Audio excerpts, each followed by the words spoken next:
In today's video, I'm going to teach you how to embed YouTube video on Wix. By the end, you'll be able to place a YouTube video right on your Wix page using the built-in tools. No code needed.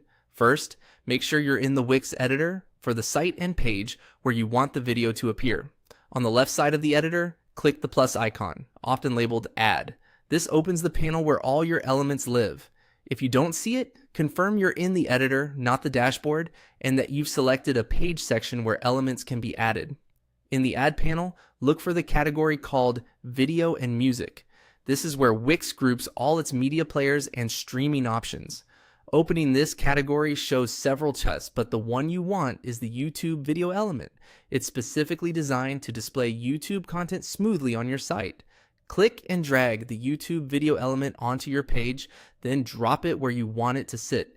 Use the alignment guides to center it, and feel free to resize it by pulling the corner handles so it fits your layout. If you're building a section with text or images nearby, give the video enough breathing room so it looks balanced on both desktop and mobile. With the video element selected, click the option that says Change Video. This opens the settings panel where you can connect your own clip instead of the placeholder. If you don't see this, simply reselect the element to bring its toolbar into view. Now switch to a new browser tab and open the YouTube video you want to embed.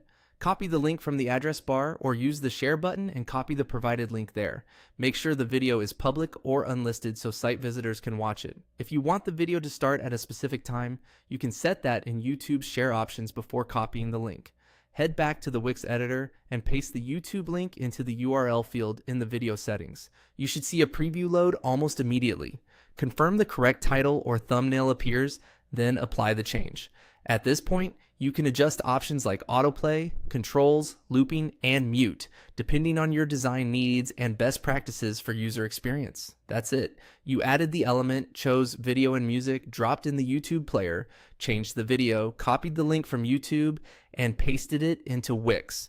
Save your work and use Preview to check layout and playback on both desktop and mobile. When everything looks good, you're ready to publish.